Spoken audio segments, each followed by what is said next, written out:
Thank you very much. I just wanted to say, the outgoing CS, we want to thank you for your commitment in assisting to put this team in place. You have expressed patriotism that though you are outgoing, you did not just walk away and say, let other people come and take care of it.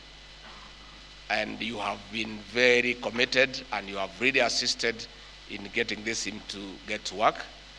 Asante sana. And I want to assure you, we are not in a hurry to get rid of you.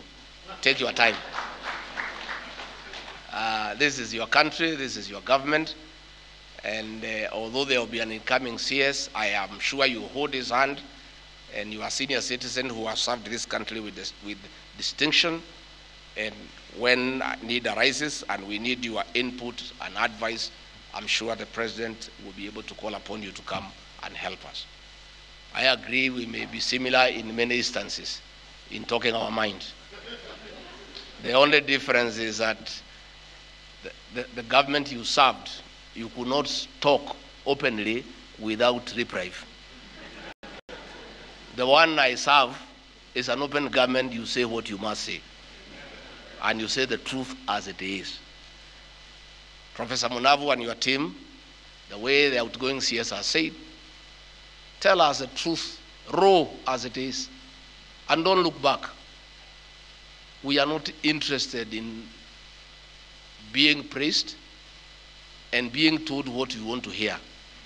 Please listen to the people of Kenya and come up with a report that reflects what Kenyans want and what they feel, however bitter it is.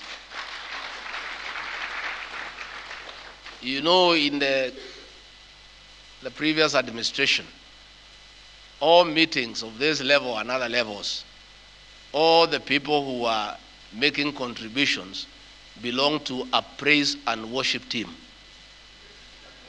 We are not interested in praise and worship.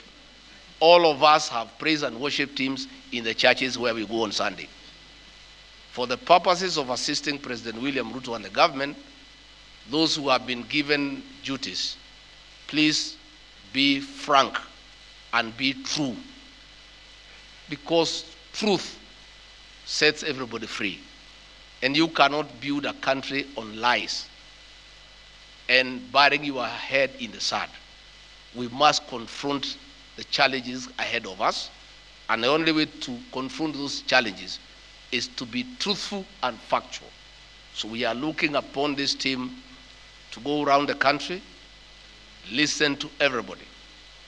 The Ruto administration believes in continuous engagement to enrich his leadership. President William Ruto is clear that when he has a good idea, he is prepared to listen from anybody, from any Kenyan, for a better idea. And his good idea and that better idea from other Kenyans combined will make the best idea for this country. None of us has monopoly of knowledge. Not President William Ruto, not I, not Ezekiel Machogu. Nobody in this country has monopoly of knowledge. It is therefore our management style to have continuous engagement with Kenyans, professionals, businessmen, Kenyans of all walks of life who know one or two things to enrich our thinking so that we can lead this country to prosperity. I want to assure the educational sector players who are here, the professors, the teachers, the education officials, the government of President William Ruto has no intention whatsoever to invite you to help us in our politics. We have no such intention. Just do your work. And your work is to look after our children, to educate them, take care of them, and prepare them for the future. What was happening in the previous administration will not happen for the time we will be in office. Let everybody do what you are good at. Let the teachers teach. Don't invite them to help you in politics. I want to assure you that you shall get your respect from the President and I and our team. Never will it happen in this country under our leadership when we go to an institution and dress down a teacher or a lecturer in front of students and pupils, as happened to Professor Inaina in Kenyatta University. It will never happen. The teachers of this country, the lecturers, must be given their due respect and dignity. And where there are issues that we need to raise with them, we shall call them in the privacy of our offices and discuss the issues and the challenges, and in a dignified manner come up with a solution. I don't think it is right to lecture, to dress down a teacher in front of his students. It is not right, and that will not happen in our administration. I want to give you that assurance. The CBC is not being repealed.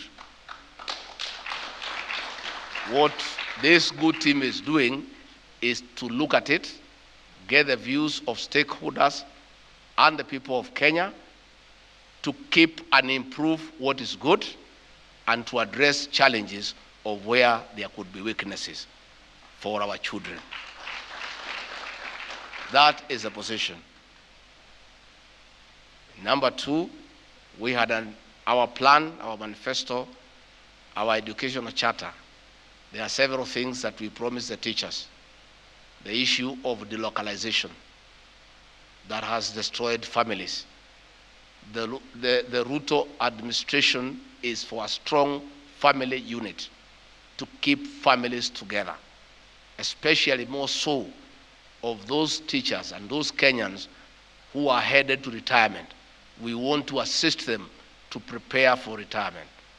We'll be engaging with the TSC next week so that the issue of delocalization is dealt with once and for all, and teachers who are taken to places and their families put in an awkward situation, that matter is addressed so that we build strong family ties for a stronger nation. We also made a promise of employing 116,000 teachers in 2 years. We are having an engagement with the TSC and the Ministry of Education next week to roll out a program on how that will be achieved progressively. Of course, in very difficult circumstances. By two things, God's will and good, sound education.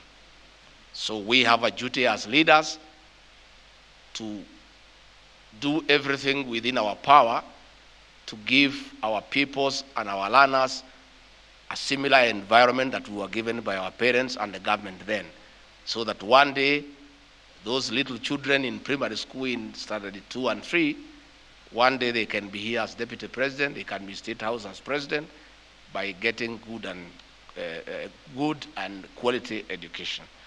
So Professor Munavu, you have a job to do, and I have requested you kindly invite the members of the National Assembly to come and present. The reason why I recommend that you involve the members of the National Assembly is that collectively they have a budget every year of about 42 billion, and 90% of that money goes to education. So it is important that you bring them on board, seek their views, so that when we implement the reforms that you shall recommend to government, the members of the National Assembly and the National Government Constituency Development Fund is part of that intervention. It is good to bring them on board because they control huge amounts of money meant for the educational sector. And if we have synergy with the members of the National Assembly, that whatever recommendations you are making, they are also part of those recommendations.